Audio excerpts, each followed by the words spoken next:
श्री परमात्मा ने नमः। नमस्ते दोस्तों, भगवत गीता की इस यात्रा में आपका स्वागत है, अभिनंदन है। आज हम भगवत गीता के 10वें अध्याय में प्रवेश करेंगे। यदि आप चैनल पर पहली बार आए हैं तो आपको इसके पहले के अध्यायों के लिंक डिस्क्रिप्शन में मिल जाएंगे।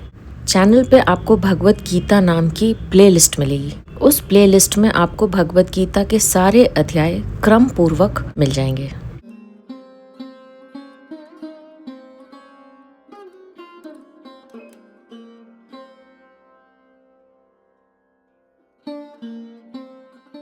तो चलिए प्रारंभ करते हैं। वसुदेवसुतं देवं कंसचानूरमर्दनं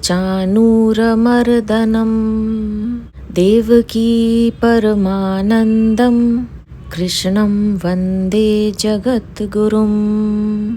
अथ श्रीमद्भगवद्गीता 10मोऽध्यायः। अवतरणिका। श्री भगवान 7वें अध्याय में अपने हृदय की बात विज्ञान सहित ज्ञान कह रहे थे। जब बीच में ही 8वें अध्याय के आरंभ में अर्जुन के प्रश्न करने पर अपनी बात कहने में कुछ परिवर्तन हुआ, तब भगवान ने पुनः विज्ञान सहित ज्ञान कहने के लिए 9वें अध्याय का विषय आरंभ किया और उसकी समाप्ति भगवत परायणता में की।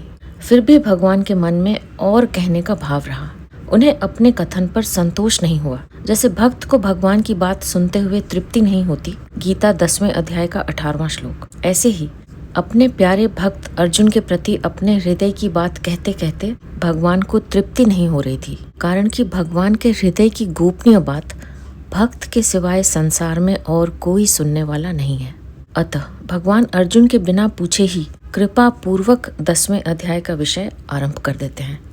श्री भगवान उवाच भूय एव महाबाहो शृणु मे परमं वचः यत्तेऽहं प्रीयमाणाय वक्ष्यामि हितकाम्यया।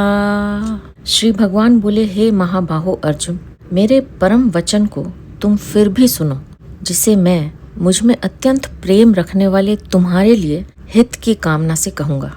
भूय एव, भगवान की विभूतियों को तत्व से जानने पर भगवान में भक्ति होती है, प्रेम होता है। इसलिए कृपावश होकर भगवान ने 7वें अध्याय में 8वें श्लोक से 12वें श्लोक तक कारण रूप से 17 विभूतियां और 9वें अध्याय में 16वें श्लोक से 19वें श्लोक तक कार्य कारण रूप से 37 विभूतियां बताई। अब यहाँ और भी विभूतियां बताने के लिए तथा भक्ति का और भी विशेषता से वर्णन के लिए भगवान भूय एव कहते हैं। शृणु में परमम वचः, भगवान के मन में अपनी महिमा की बात, अपने हृदय की बात, अपने प्रभाव की बात कहने की विशेष कृपा आ रही है।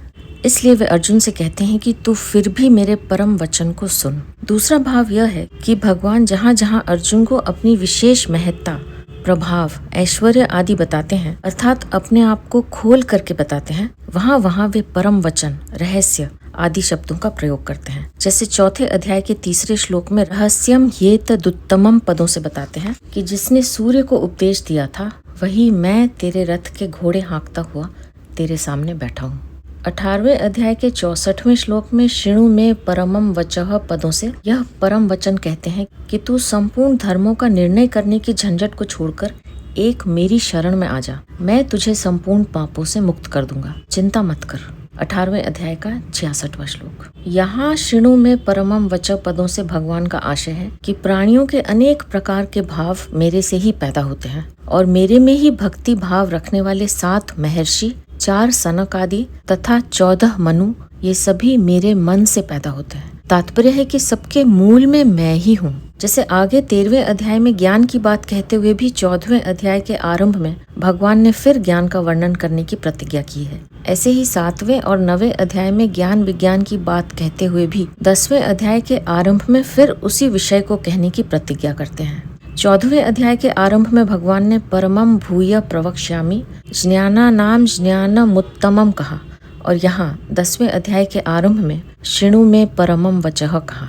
इनका तात्पर्य है कि ज्ञान मार्ग में समझ की विवेक विचार की मुख्यता रहती है। अतः साधक वचनों को सुनकर के विचार पूर्वक तत्व को समझ लेता है। इसलिए वहाँ ज्ञानानाम ज्ञानम उत्तमम कहा है। भक्ति मार्ग में श्रद्धा विश्वास की मुख्यता रहती है। अतः साधक वचनों को सुन करके श्रद्धा विश्वास पूर्वक मान लेता है। इसलिए यहाँ परमम वचः कहा गया है। यत्ते हम प्रियमाणाय वक्ष्यामिहित कामयया। सुनने वाला वक्ता में श्रद्धा और प्रेम रखने वाला हो और वक्ता के भीतर सुनने वाले के प्रति कृपा पूर्वक हित भावना हो तो वक्ता का वचन, उसके द्वारा कहा हुआ विषय श्रोता के भीतर अटल रूप से जम जाता है। इससे श्रोता की भगवान में स्वतः रुचि हो जाती है, भक्ति हो जाती है, प्रेम हो जाता है। यहाँ हित कामयया पद से एक शंका हो सकती है कि भगवान ने गीता में जगह जगह कामना का निषेध किया है, फिर वे स्वयं अपने में कामना क्यों रखते हैं? इसका समाधान यह है कि वास्तव में अपने लिए भोग, सुख, आराम आदि चाहना ही कामना है।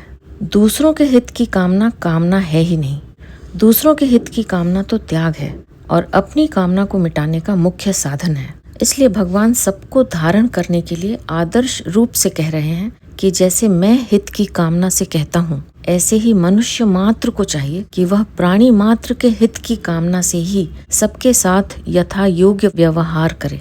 इससे अपनी कामना मिट जाएगी और कामना मिटने पर मेरी प्राप्ति सुगमता से हो जाएगी।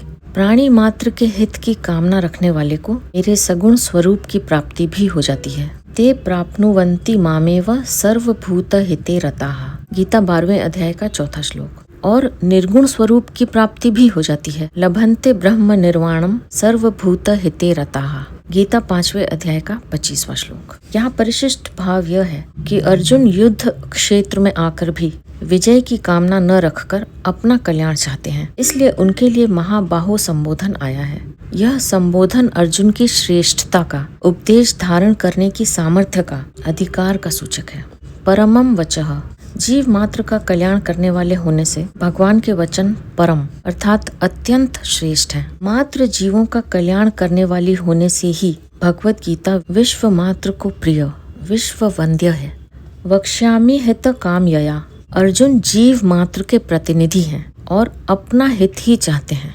अतः भगवान उनके अर्थात जीव मात्र के हित के उद्देश्य से परम वचन कहते हैं। कल्याण के सिवाय जीव का अन्य कोई हित है ही नहीं। भगवान के वचन भी कल्याण करने वाले हैं और उनका उद्देश्य भी कल्याण करने का है। इसलिए भगवान की वाणी में जीव का विशेष कल्याण, परम हित भरा हुआ है। जीव का जितना हित भगवान कर सकते हैं उतना दूसरा कोई कर सकता ही नहीं। उमा राम सम हित जग माही, गुरु पितु मातु बंधु प्रभु नाही। मानस किष्कंधा 12:1। दूसरों की वाणी में तो मतभेद रहता है पर भगवान की वाणी सर्वसम्मत है। भगवान योग में स्थित होकर गीता कह रहे हैं, अतः उनके वचन विशेष कल्याण करने वाले हैं। भगवान का योग में स्थित होना क्या है? भगवान सामान्य रूप से मात्र प्राणियों के परम सुहृद हैं, पर जब कोई व्याकुल होकर उनकी शरण में आता है तब भगवान के हृदय में उसके हित के विशेष भाव प्रकट होते हैं। यही भगवान का योग में स्थित होना है। जैसे बछड़े के सामने आते ही गाय के शरीर में रहने वाला दूध उसके थनों में आ जाता है। ब्रूयुः स्निग्धस्य शिष्यस्य गुरवो गुह्यम अप्युत। श्रीमद् भागवत 1:1:8 और 10:13:3। यानी गुरुजन अपने प्रेमी शिष्य को गुप्त से गुप्त बात भी बतला दिया करते हैं। गूढ़ो तत्व न साधु दुरावही, आरत अधिकारी जहाँ पावही। मानस 110:1। यत्तेहम प्रियमाणाय वक्ष्यामि हित कामयया। वक्ष्यामि हित कामयया पदों से भगवान कहते हैं कि तुम्हारे भीतर मेरे प्रति प्रेम का भाव है और मेरे भीतर तुम्हारे प्रति हित का भाव है।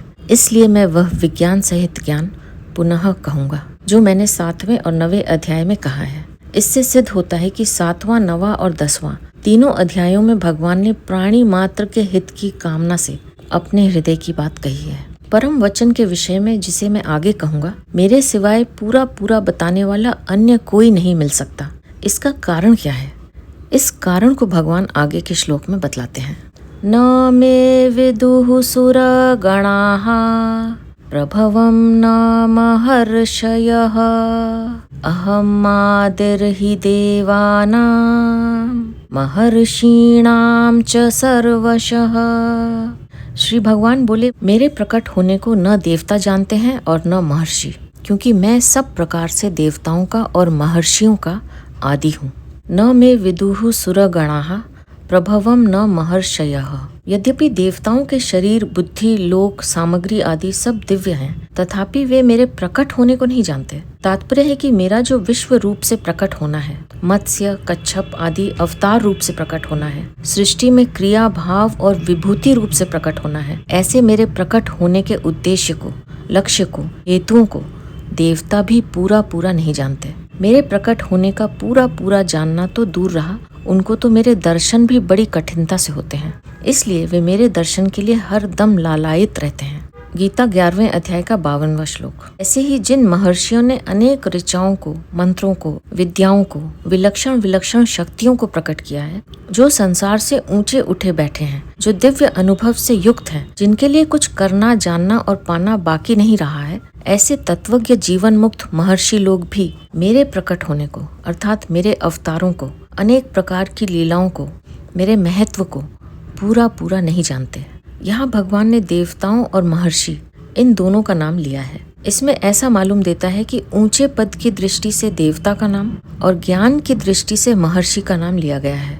इन दोनों का मेरे प्रकट होने को न जानने में कारण यह है कि मैं देवताओं और महर्षियों का सब प्रकार से आदि हूँ।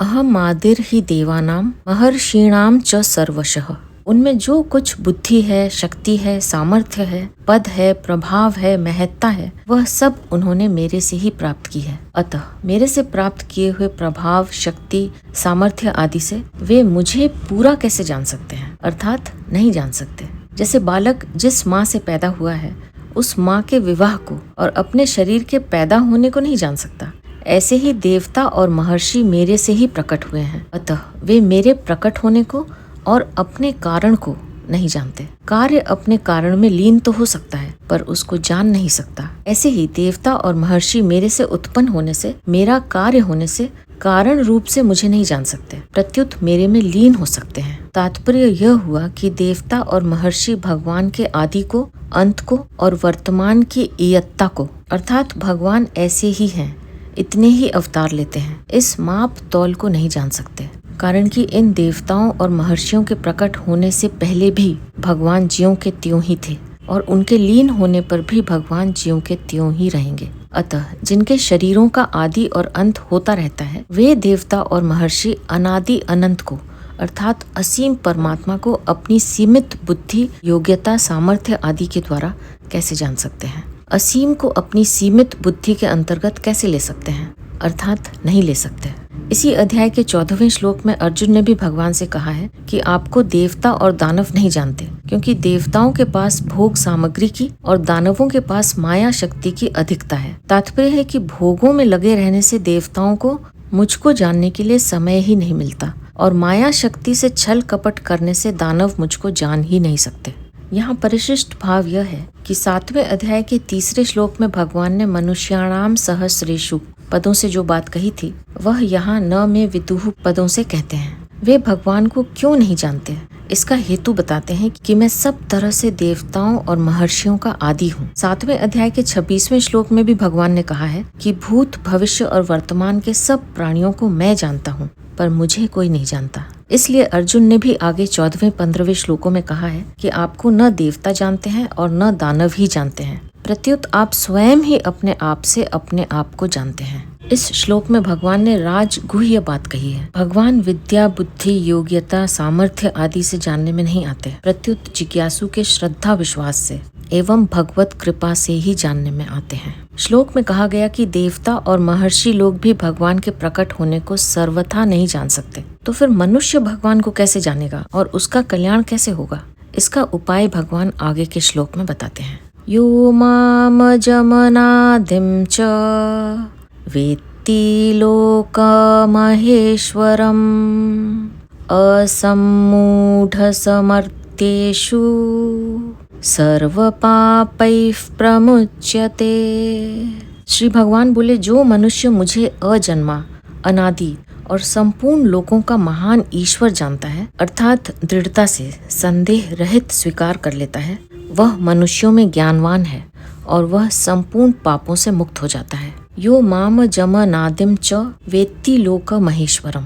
पीछे के श्लोक में भगवान ने प्रकट होने को जानने का विषय नहीं बताया है। इस विषय को तो मनुष्य भी नहीं जानता, पर जितना जानने से मनुष्य अपना कल्याण कर ले उतना तो वह जान ही सकता है। वह जानना अर्थात मानना यह है कि भगवान अज अर्थात जन्म रहित हैं, वे अनादि हैं, अर्थात यह जो काल कहा जाता है जिसमें आदि अनादि शब्दों का प्रयोग होता है, भगवान उस काल के भी काल हैं। उन कालातीत भगवान में काल का भी आदि और अंत हो जाता है। भगवान संपूर्ण लोकों के महान ईश्वर हैं, अर्थात स्वर्ग, पृथ्वी और पाताल रूप जो त्रिलोकी है तथा उस त्रिलोकी में जितने प्राणी हैं और उन प्राणियों पर शासन करने वाले अलग अलग अधिकार प्राप्त जितने ईश्वर मालिक हैं, उन सब ईश्वरों के भी महान ईश्वर भगवान हैं। इस प्रकार जानने से अर्थात श्रद्धा विश्वास पूर्वक दृढ़ता से मानने से मनुष्य को भगवान के अज अविनाशी और लोक महेश्वर होने में कभी किंचित मात्र भी संदेह नहीं होता। असम्मूढ़स्य मर्त्येषु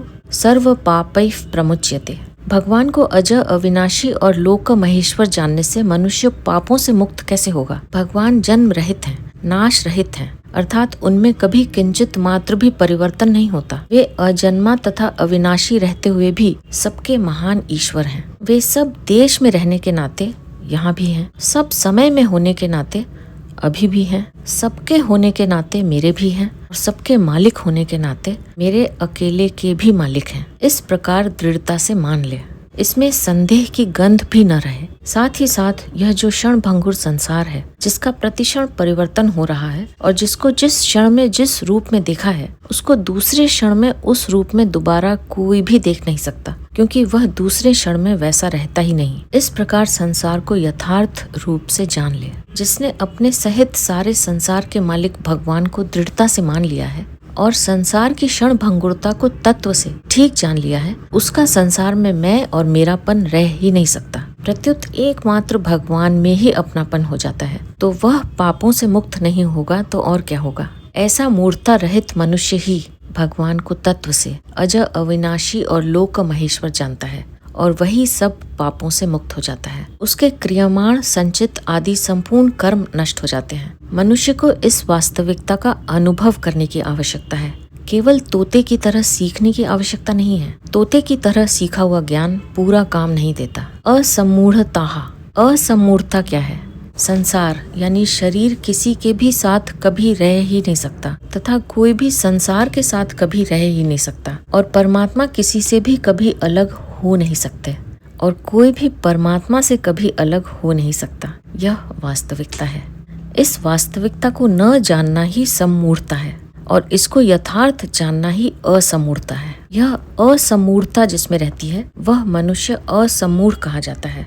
ऐसा असम्मूढ़ मनुष्य मेरे सगुण निर्गुण साकार निराकार रूप को तत्व से जान लेता है तो उसे मेरी लीला रहस्य प्रभाव ऐश्वर्य आदि में किंचित मात्र भी संदेह नहीं रहता। यहाँ परिशिष्ट भाव यह है कि 9वें अध्याय के 24वें श्लोक में भगवान ने व्यतिरेक रीति से कहा है कि जो मुझे नहीं जानता उसका पतन हो जाता है, और यहाँ अन्वय रीति से कहते हैं कि जो मुझको जानता है वह संपूर्ण पापों से मुक्त हो जाता है। यहाँ वेत्ति का अर्थ है दृढ़ता पूर्वक संदेह रहित स्वीकार कर लेना, क्योंकि भगवान को इंद्रियां मन बुद्धि से जान नहीं सकते। गीता 10वें अध्याय का 2 श्लोक। अतः भगवान जानने का विषय नहीं है, प्रत्युत मानने का अनुभव करने का विषय है। जानने का विषय खुद प्रकृति भी नहीं है, फिर प्रकृति से अतीत भगवान जानने का विषय कैसे हो सकता है? अनुभव करने का तात्पर्य है अपने को भगवान में लीन कर देना, भगवान से अभिन्न हो जाना। भगवान से अभिन्न होकर ही भगवान को जान सकते हैं, क्योंकि वास्तव में अभिन्न ही हैं। इसी तरह संसार से अलग होकर ही संसार को जान सकते हैं,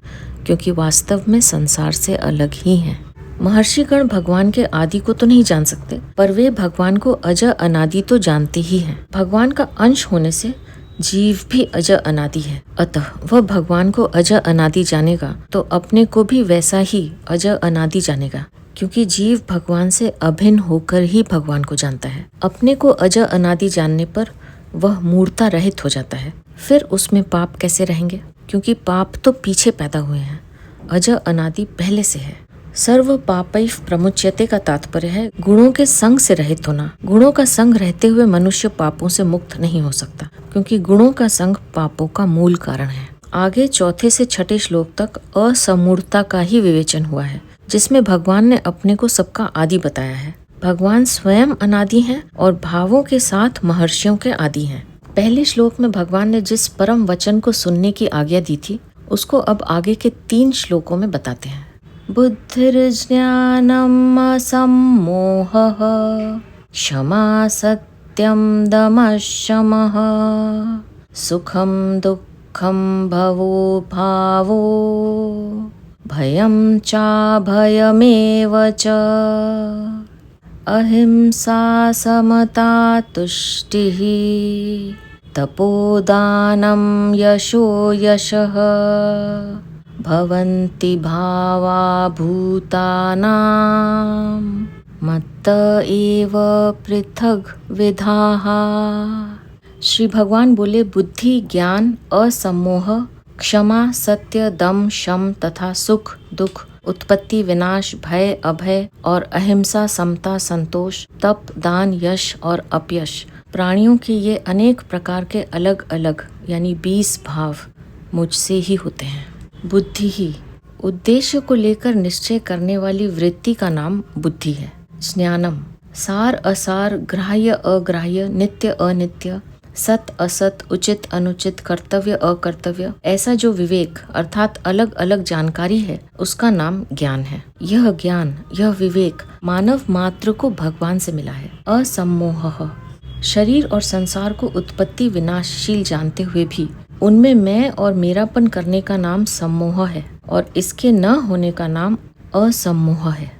क्षमा कोई हमारे प्रति कितना ही बड़ा अपराध करे, अपनी सामर्थ्य रहते हुए भी उसे सह लेना और उस अपराधी को अपनी तथा ईश्वर की तरफ से यहाँ और परलोक में कहीं भी दंड न मिले, ऐसा विचार करने का नाम क्षमा है। सत्यम सत्य स्वरूप परमात्मा की प्राप्ति के लिए सत्य भाषण करना अर्थात जैसा सुना, देखा और समझा है उसी के अनुसार अपने स्वार्थ और अभिमान का त्याग करके दूसरों के हित के लिए न ज्यादा न कम वैसा का वैसा कह देने का नाम सत्य है। दमः शमः परमात्मा प्राप्ति का उद्देश्य रखते हुए इंद्रियों को अपने अपने विषयों से हटाकर अपने वश में करने का नाम दम है और मन को सांसारिक भोगों के चिंतन से हटाने का नाम शम है। सुखम दुखम शरीर मन इंद्रियों के अनुकूल परिस्थिति के प्राप्त होने पर हृदय में जो प्रसन्नता होती है उसका नाम सुख है और प्रतिकूल परिस्थिति के प्राप्त होने पर हृदय में जो अप्रसन्नता होती है उसका नाम दुख है।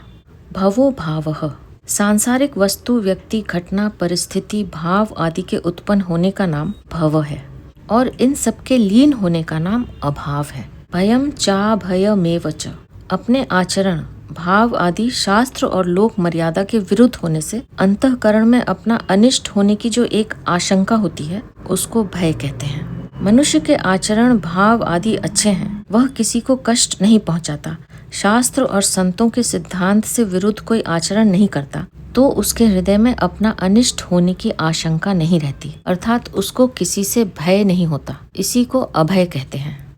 अहिंसा अपने तन, मन और वचन से किसी भी देश, काल, परिस्थिति आदि में किसी भी प्राणी को किंचित मात्र भी दुख न देने का नाम अहिंसा है। समता तरह तरह की अनुकूल प्रतिकूल वस्तु, व्यक्ति, घटना, परिस्थिति आदि के प्राप्त होने पर भी अपने अंतःकरण में कोई विषमता न आने का नाम समता है। तुष्टि ही आवश्यकता अधिक रहने पर भी कम मिले तो उसमें संतोष करना तथा और अधिक मिले ऐसी इच्छा का न रहना तुष्टि है। तात्पर्य है कि मिले अथवा न मिले, कम मिले अथवा अधिक मिले आदि हर हालत में प्रसन्न रहना तुष्टि है। तपह अपने कर्तव्य का पालन करते हुए जो कुछ कष्ट आ जाए, प्रतिकूल परिस्थिति आ जाए, उन सबको प्रसन्नता पूर्वक सहने का नाम तप है। एकादशी व्रत आदि करने का नाम भी तप है। दानम प्रत्युपकार और फल की किंचित मात्र भी इच्छा न रखकर प्रसन्नता पूर्वक अपनी शुद्ध कमाई का हिस्सा सत्य पात्र को देने का नाम दान है। गीता 17वें अध्याय का 20वां श्लोक। यशो यशः मनुष्य के अच्छे आचरणों, भावों और गुणों को लेकर संसार में जो नाम की प्रसिद्धि, प्रशंसा आदि होते हैं उसका नाम यश है। मनुष्य के बुरे आचरणों, भावों और गुणों को लेकर संसार में जो नाम की निंदा होती है उसको अयश अर्थात अपयश कहते हैं। भवन्ति भावा भूतानाम मत्त एव पृथक विधाः प्राणियों के पृथक पृथक और अनेक तरह के भाव मेरे से ही होते हैं अर्थात उन सबको सत्ता, स्फूर्ति, शक्ति, आधार और प्रकाश मुझ लोक महेश्वर से ही मिलता है। तात्पर्य है कि तत्व से सबके मूल में मैं ही हूँ। यहाँ मत्तः पद से भगवान का योग, सामर्थ्य, प्रभाव और पृथग विधाहा पद से अनेक प्रकार की अलग अलग विभूतियां जाननी चाहिए। संसार में जो कुछ विहित तथा निषिद्ध हो रहा है, शुभ तथा अशुभ हो रहा है, और संसार में जितने सद्भाव तथा दुर्भाव हैं, वह सब की सब भगवान की लीला है। इस प्रकार भक्त भगवान को तत्व से समझ लेता है तो उसका भगवान में अविकम्प अविचल योग हो जाता है। गीता 10वें अध्याय का 7वां श्लोक। यहाँ प्राणियों के जो 20 भाव बताए गए हैं, उनमें 12 भाव तो एक एक अकेले हैं और वे सभी अंतःकरण में उत्पन्न होने वाले हैं, और भय के साथ आया हुआ अभय भी अंतःकरण में पैदा होने वाला भाव है, तथा बचे हुए 7 भाव परस्पर विरोधी हैं। उनमें जो भव यानी उत्पत्ति, अभाव, यश और अयश, ये 4 तो प्राणियों के पूर्वकृत कर्मों के फल हैं, और सुख, दुख तथा भय ये 3 मूर्खता के फल हैं। इस मूर्खता को मनुष्य मिटा सकता है। यहाँ प्राणियों के 20 भावों को अपने से पैदा हुए और अपनी विभूति बताने में भगवान का तात्पर्य है कि ये 20 भाव तो पृथक पृथक हैं, पर इन सब भावों का आधार मैं एक ही हूँ। इन सबके मूल में मैं ही हूँ। ये सभी मेरे से ही होते हैं एवं मेरे से ही सत्ता स्फूर्ति पाते हैं। 7वें अध्याय के 12वें श्लोक में भी भगवान ने मत्त एवं पदों से बताया है कि सात्विक, राजस और तामस भाव मेरे से ही होते हैं, अर्थात उनके मूल में मैं ही हूँ। वे मेरे से ही होते हैं और मेरे से ही सत्ता स्फूर्ति पाते हैं। अतः यहाँ भी भगवान का आशय विभूतियों के मूल तत्व की तरफ साधक की दृष्टि कराने में ही है। यहाँ विशेष बात यह है कि साधक संसार को कैसे देखे। साधक संसार को ऐसे देखे कि संसार में जो कुछ क्रिया, पदार्थ, घटना आदि है, वह सब भगवान का रूप है। चाहे उत्पत्ति हो, चाहे प्रलय हो, चाहे अनुकूलता हो, चाहे प्रतिकूलता हो, चाहे अमृत हो, चाहे मृत्यु हो, चाहे स्वर्ग हो, चाहे नरक हो, यह सब भगवान की लीला है। भगवान की लीला में बाल कांड भी है, अयोध्या कांड भी है, अरण्य कांड भी है और लंका कांड भी है। पुरियों में देखा जाए तो अयोध्या पुरी में भगवान का प्राकट्य है। राजा, रानी और प्रजा का वात्सल्य भाव है। जनकपुरी में राम जी के प्रति राजा जनक, महारानी सुनैना और प्रजा के विलक्षण विलक्षण भाव हैं। वे राम जी को दामाद रूप से खिलाते हैं, खिलाते हैं, विनोद करते हैं। वन में यानी आरण्य कांड में भक्तों का मिलना भी है और राक्षसों का मिलना भी है। लंकापुरी में तो युद्ध होता है, मार काट होती है, खून की नदियां बहती हैं। इस तरह अलग अलग पुरियों में, अलग अलग कांडों में भगवान की तरह तरह की लीलाएं होती हैं। परंतु तरह तरह की लीलाएं होते हुए भी रामायण एक है, और ये सभी लीलाएं एक ही रामायण के अंग हैं, तथा इन अंगों से रामायण सांगोपांग होती है। ऐसे ही संसार में प्राणियों के तरह तरह के भाव हैं, क्रियाएं हैं। कहीं पर कोई हंस रहा है तो कहीं पर कोई रो रहा है, कहीं पर विद्वत गोष्ठी हो रही है तो कहीं पर आपस में लड़ाई हो रही है, कोई जन्म ले रहा है तो कोई मर रहा है, आदि आदि जो विविध भांति की चेष्टाएं हो रही हैं, वे सब भगवान की लीलाएं हैं। लीलाएं करने वाले ये सब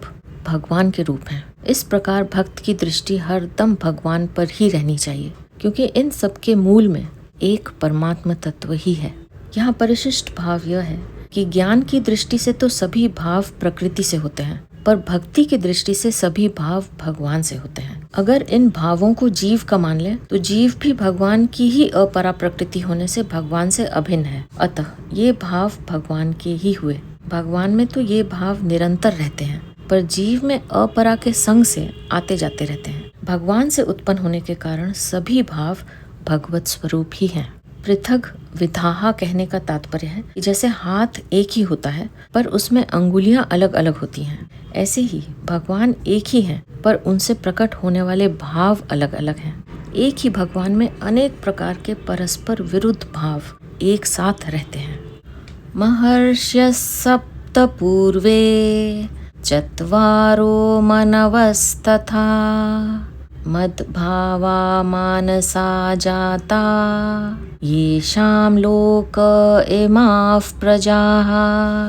श्री भगवान बोले 7 महर्षि और उनसे भी पहले होने वाले 4 सनक आदि तथा 14 मनु, ये सब के सब मेरे मन से पैदा हुए हैं और मुझ में भाव यानी श्रद्धा भक्ति रखने वाले हैं, जिनकी संसार में यह संपूर्ण प्रजा है।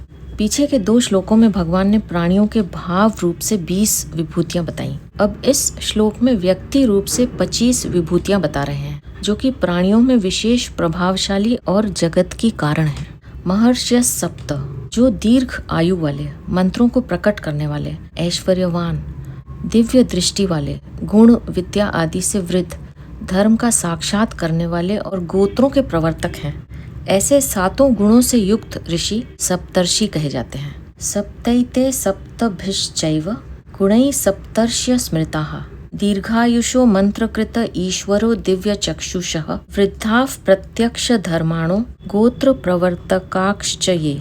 वायु पुराण 61, 93-94। मरीचि, अंगिरा, अत्रि, पुलस्त्य, पुलह, क्रतु और वशिष्ठ, ये 7 ऋषि उपर्युक्त 7 ही गुणों से युक्त हैं। ये 7 ही वेदता हैं, वेदों के आचार्य माने गए हैं, प्रवृत्ति धर्म का संचालन करने वाले और प्रजापति के कार्यों में नियुक्त किए गए हैं। इन्हीं 7 ऋषियों को यहाँ महर्षि कहा गया है। पूर्वे चत्वारः, सनक, सनंदन, सनातन और सनत कुमार, ये चारों ही ब्रह्मा जी के तप करने पर सबसे पहले प्रकट हुए हैं। ये चारों भगवत स्वरूप हैं। सबसे पहले प्रकट होने पर भी ये चारों सदा 5 वर्ष की अवस्था वाले बालक रूप में ही रहते हैं। ये तीनों लोक में भक्ति, ज्ञान और वैराग्य का प्रचार करते हुए घूमते रहते हैं। इनकी वाणी से सदा हरि शरणम का उच्चारण होता रहता है। ये भगवत कथा के बहुत प्रेमी हैं। अतः इन चारों में से एक वक्ता और 3 श्रोता बनकर भगवत कथा करते और सुनते रहते हैं। मनवस तथा, ब्रह्मा जी के एक दिन यानी कल्प में 14 मनु होते हैं। ब्रह्मा जी के वर्तमान कल्प के स्वयंभुव, स्वरोचिष, उत्तम, तामस, रैवत, चाक्षुष, वैवस्वत, सावर्णी, दक्ष सावर्णी, ब्रह्म सावर्णी, धर्म सावर्णी, रुद्र सावर्णी, देव सावर्णी और इंद्र सावर्णी नाम वाले 14 मनु हैं। ये सभी ब्रह्मा जी की आज्ञा से सृष्टि के उत्पादक और प्रवर्तक हैं। मानसा जाताः, मात्र सृष्टि भगवान के संकल्प से पैदा होती है, परंतु यहाँ सप्तर्षि आदि को भगवान के मन से पैदा हुआ कहा है। इसका कारण यह है कि सृष्टि का विस्तार करने वाले होने से सृष्टि में इनकी प्रधानता है। दूसरा कारण यह है कि ये भी ब्रह्मा जी के मन से अर्थात संकल्प से पैदा हुए हैं। स्वयं भगवान ही सृष्टि रचना के लिए ब्रह्मा रूप से प्रकट हुए हैं। अतः 7 महर्षि, 4 सनक आदि और 14 मनु, इन 25 को ब्रह्मा जी के मानस पुत्र कहें अथवा भगवान के मानस पुत्र कहें, एक ही बात है। मद भावाहा, ये सभी मेरे में ही भाव अर्थात श्रद्धा प्रेम रखने वाले हैं। ये शाम लोक इमाफ प्रजा, संसार में 2 तरह की प्रजा है, स्त्री पुरुष के संयोग से उत्पन्न होने वाली और शब्द यानी दीक्षा, मंत्र, उपदेश आदि से उत्पन्न होने वाली। संयोग से उत्पन्न होने वाली प्रजा बिंदुज कहलाती है और शब्द से उत्पन्न होने वाली प्रजा नादज कहलाती है। बिंदुज प्रजा पुत्र परंपरा से और नादज प्रजा शिष्य परंपरा से चलती है। सप्तर्षियों और 14 मनुओं ने तो विवाह किया था, अतः उनसे उत्पन्न होने वाली प्रजा बिंदुज है, परंतु सनक आदिकों ने विवाह किया ही नहीं, अतः उनसे उपदेश प्राप्त करके पारमार्थिक मार्ग में लगने वाली प्रजा नादज है। निवृत्ति परायण होने वाले जितने संत महापुरुष पहले हुए हैं, अभी हैं और आगे होंगे, वे सब उपलक्षण से उनकी ही नादज प्रजा हैं। यहाँ परिशिष्ट भाव यह है कि 7 महर्षि, 4 सनक आदि तथा 14 मनु, ये सब भगवान के मन से पैदा होने के कारण भगवान से अभिन्न है। 4 से 6 श्लोक तक प्राणियों के भाव तथा व्यक्तियों के रूप में अपनी विभूतियों का और अपने योग यानी प्रभाव का वर्णन करके अब भगवान आगे के श्लोक में उनको तत्व से जानने का फल बताते हैं। एताम विभूतिम योगम च मम यो वेत्ति तत्वतः सो विकम्पेन योगेन युज्यते नात्र संशयः। श्री भगवान बोले, जो मनुष्य मेरी इस विभूति को और योग यानी सामर्थ्य को तत्व से जानता है अर्थात दृढ़ता पूर्वक संदेह रहित स्वीकार कर लेता है, वह अविचल भक्ति योग से युक्त हो जाता है। इसमें कुछ भी संशय नहीं है। एताम विभूतिम योगम च मम, एताम सर्वनाम अत्यंत समीप का लक्ष्य कराता है। यहाँ यह शब्द 4 से 6 श्लोक तक कही हुई विभूति और योग का लक्ष्य कराता है। विभूति नाम भगवान के ऐश्वर्य का है और योग नाम भगवान की अलौकिक विलक्षण शक्ति, अनंत सामर्थ्य का है। तात्पर्य यह हुआ कि भगवान की शक्ति का नाम योग है और उस योग से प्रकट होने वाली विशेषताओं का नाम विभूति है। 4 से 6 श्लोक तक कही हुई भाव और व्यक्ति के रूप में जितनी विभूतियां हैं, वे तो भगवान के सामर्थ्य से प्रभाव से प्रकट हुई विशेषताएं हैं और मेरे से पैदा होते हैं। मत्तः मानसा जाता, यह भगवान का योग है, प्रभाव है। इसी को 9वें अध्याय के 5वें श्लोक में पश्य में योगम ऐश्वरम पदों से कहा है, यानी मेरे इस ईश्वरीय योग को देख। ऐसे ही आगे 11वें अध्याय के 8वें श्लोक में अर्जुन को विश्व रूप दिखाते समय भगवान ने पश्य में योगम ऐश्वरम पदों से अपना ऐश्वर्यमय योग देखने के लिए कहा है। विशेष बात, जब मनुष्य भोग बुद्धि से भोग भोगता है, भोगों से सुख लेता है, तब अपनी शक्ति का ह्रास और भोग्य वस्तु का विनाश होता है। इस प्रकार दोनों तरफ से हानि होती है। परंतु जब भोगों को भोग बुद्धि से नहीं भोगता, अर्थात अपने भीतर भोग भोगने की किंचित मात्र भी लालसा उत्पन्न नहीं होती, तब उसकी शक्ति का ह्रास नहीं होता। उसकी शक्ति, सामर्थ्य निरंतर बनी रहती है। वास्तव में भोगों के भोगने में सुख नहीं है, सुख है भोगों के संयम में। यह संयम 2 तरह का होता है, एक दूसरों पर शासन रूप संयम और दूसरा अपने पर शासन रूप संयम। दूसरों पर शासन रूप संयम का तात्पर्य है दूसरों का दुख मिट जाए और वे सुखी हो जाएं। इस भाव से दूसरों को उन्मार्ग से बचाकर सन्मार्ग पर लगाना। अपने पर शासन रूप संयम का तात्पर्य है अपने स्वार्थ तथा अभिमान का त्याग करना और स्वयं किंचित मात्र भी सुख न भोगना। इन्हीं दोनों संयमों का नाम योग अथवा प्रभाव है। ऐसा योग अथवा प्रभाव सर्वोपरि परमात्मा में स्वतः स्वाभाविक होता है, दूसरों में यह साधन साध्य होता है। स्वार्थ और अभिमान पूर्वक दूसरों पर शासन करने से, अपना हुक्म चलाने से दूसरा वश में हो जाता है, तो शासन करने वाले को एक सुख होता है। इस सुख में शासक की शक्ति, सामर्थ्य क्षीण हो जाती है और जिस पर वह शासन करता है वह पराधीन हो जाता है। इसलिए स्वार्थ और अभिमान पूर्वक दूसरों पर शासन करने की अपेक्षा स्वार्थ और अभिमान का सर्वथा त्याग करके दूसरों का हित हो, मनुष्य नश्वर भोगों में न फंसे। मनुष्य अनादि काल से अनंत दुखों को भोगते आए हैं, अतः वे सदा के लिए इन दुखों से छूटकर महान आनंद को प्राप्त हो जाएं। ऐसी बुद्धि से दूसरों पर शासन करना बहुत श्रेष्ठ और विलक्षण शासन संयम है। इस शासन की आखिरी हद है भगवान का शासन, अर्थात संयमन। इसी का नाम योग है। योग नाम समता, संबंध और सामर्थ्य का है। जो स्थिर परमात्म तत्व है उसी से अपार सामर्थ्य आती है, कारण कि वह निर्विकार परमात्म तत्व महान सामर्थ्यशाली है। उसके समान सामर्थ्य किसी में हुई नहीं, होगी नहीं और हो सकती भी नहीं। मनुष्यों में आंशिक रूप से वह सामर्थ्य निष्काम होने से आती है, कारण कि कामना होने से शक्ति का क्षय होता है और निष्काम होने से शक्ति का संचय होता है। आदमी काम करते करते थक जाता है तो विश्राम करने से फिर काम करने की शक्ति आ जाती है। बोलते बोलते थक जाता है तो चुप रहने से फिर बोलने की शक्ति आ जाती है। जीते जीते आदमी मर जाता है तो फिर जीने की शक्ति आ जाती है। सर्ग में शक्ति क्षीण होती है और प्रलय में शक्ति का संचय होता है। तात्पर्य यह हुआ कि प्रकृति के संबंध से शक्ति क्षीण होती है और उससे संबंध विच्छेद होने पर महान शक्ति आ जाती है। यो वेत्ति तत्वतः।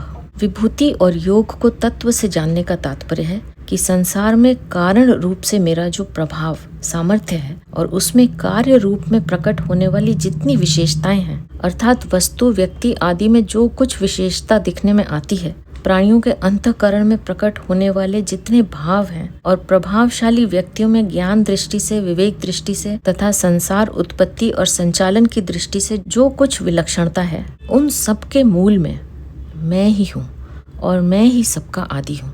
इस प्रकार जो मुझे समझ लेता है, तत्व से ठीक मान लेता है, तो फिर उन सब विलक्षणताओं के मूल में केवल मुझे ही देखता है। उसका भाव केवल मुझ में ही होता है, व्यक्तियों, वस्तुओं और विशेषताओं में नहीं। जैसे सुनार की दृष्टि गहनों पर जाती है तो गहनों के नाम, आकृति, उपयोग पर दृष्टि रहते हुए भी भीतर यह भाव रहता है कि तत्व से यह सब सोना ही है। ऐसे ही जहाँ कहीं जो कुछ विशेषता दिखे उसमें दृष्टि भगवान पर ही जानी चाहिए कि उसमें जो कुछ विशेषता है वह भगवान की ही है, वस्तु, व्यक्ति, क्रिया आदि की नहीं। संसार में क्रिया और पदार्थ निरंतर परिवर्तनशील हैं। इनमें जो कुछ विशेषता दिखती है वह स्थायी रूप से व्यापक परमात्मा की ही है।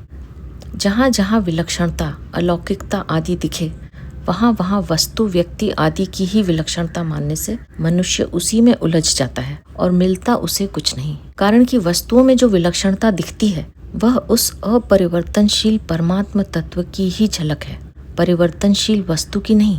इस प्रकार उस मूल तत्व की तरफ दृष्टि जाना ही उसे तत्व से जानना अर्थात श्रद्धा से दृढ़ता पूर्वक मानना है। यहाँ जो विभूतियों का वर्णन किया गया है, इसका तात्पर्य इनमें परिपूर्ण रूप से व्यापक परमात्मा के ऐश्वर्य से है। विभूतियों के रूप में प्रकट होने वाला मात्र ऐश्वर्य परमात्मा का है। वह ऐश्वर्य प्रकट हुआ है परमात्मा की योग शक्ति से। इसलिए जिस किसी में जहाँ कहीं विलक्षणता दिखाई दे, वह विलक्षणता भगवान की योग शक्ति से प्रकट हुए ऐश्वर्य यानी विभूति की ही है, न कि उस वस्तु की। इस प्रकार योग और विभूति परमात्मा की हुई तथा उस योग और विभूति को तत्व से जानने का तात्पर्य यह हुआ कि उसमें विलक्षणता परमात्मा की है। अतः दृष्टा की दृष्टि केवल उस परमात्मा की तरफ ही जानी चाहिए। यही इनको तत्व से जानना अर्थात मानना है। सो विकम्पेन योगेन युज्यते, उसकी मेरे में दृढ़ भक्ति हो जाती है। दृढ़ कहने का तात्पर्य है कि उसकी मेरे सिवाय कहीं भी किंचित मात्र भी महत्व बुद्धि नहीं होती। अतः उसका आकर्षण दूसरों में न होकर एक मेरे में ही होता है। नात्र संशयः, इसमें कोई संदेह की बात नहीं। ऐसा कहने का तात्पर्य है कि अगर उसको कहीं भी किंचित मात्र भी संदेह होता है तो उसने मुझको तत्व से नहीं माना है, कारण कि उसने मेरे योग को अर्थात विलक्षण प्रभाव को और उससे उत्पन्न होने वाली विभूतियों को यानी ऐश्वर्य को मेरे से अलग मानकर महत्व दिया है। मुझे तत्व से जान लेने के बाद उसके सामने लौकिक दृष्टि से किसी तरह की विलक्षणता आ जाए तो वह उस पर प्रभाव नहीं डाल सकेगी। उसकी दृष्टि उस विलक्षणता की तरफ न जाकर मेरी तरफ ही जाएगी। अतः उसमें मेरे में स्वाभाविक ही दृढ़ भक्ति होती है। यहाँ परिशिष्ट भाव यह है कि संसार में जो विलक्षणता विशेषता देखने में आती है वह सब भगवान का योग अर्थात विलक्षण प्रभाव सामर्थ्य है। उस विलक्षण प्रभाव से प्रकट होने वाली विशेषता विभूति है। इस प्रकार जो मनुष्य भगवान की विभूति और योग को तत्व से जान लेता है उसकी भगवान में दृढ़ भक्ति हो जाती है। एक भगवान के सिवाय दूसरी सत्ता है ही नहीं, ऐसा संदेह रहित दृढ़ता पूर्वक स्वीकार कर लेना ही तत्व से जानना है। इस प्रकार तत्व को जानने वाले को भगवान ने ज्ञानवान कहा है। गीता 7वें अध्याय का 19वां श्लोक। अविकम्प योग, अविकम्प यानी अविचल योग कहने का तात्पर्य है कि वह भक्ति योग खुद भी नहीं हिलता और उसको कोई हिला भी नहीं सकता, क्योंकि इसमें एक भगवान के सिवाय दूसरी कोई वस्तु है ही नहीं। जैसे रुपयों से सब वस्तुएं मिल जाती हैं, ऐसा मानकर साधारण मनुष्य रुपयों को ही महत्व देता है और उसका रुपयों में आकर्षण हो जाता है। ऐसे ही जो कुछ प्रभाव महत्ता दिखती है वह सब भगवान की ही है। ऐसा जानने पर मनुष्य की भगवान में दृढ़ भक्ति हो जाती है। नात्र संशयः कहने का तात्पर्य है कि जब भगवान के सिवाय दूसरी सत्ता ही नहीं है तो फिर इसमें संशय कैसे हो। इसमें संशय होने का अवकाश ही नहीं है, क्योंकि जहाँ दो सत्ता होती है वहीं संशय होता है। एक भगवान के सिवाय और कोई है ही नहीं तो फिर वृत्तियाँ कहाँ जाएंगी, क्यों जाएंगी, किसमें जाएंगी और कैसे जाएंगी। इसलिए एक भगवान में ही अविचल भक्ति हो जाती है, इसमें संदेह नहीं है। श्लोक में भगवान ने बताया कि मेरी विभूति और योग को तत्व से जानने वाला अविचल भक्ति से युक्त हो जाता है। अतः विभूति और योग को तत्व से जानना क्या है, इसका विवेचन भगवान आगे के श्लोक में करते हैं। आगे का श्लोक लेकर हम अपनी अगली प्रस्तुति में फिर उपस्थित होंगे। अब मैं आपसे आज्ञा लूंगी। आप अपना ध्यान रखिए, हमेशा खुश रहिए, मुस्कुराते रहिए। आपका बहुत बहुत धन्यवाद। ओम श्री परमात्मने नमः।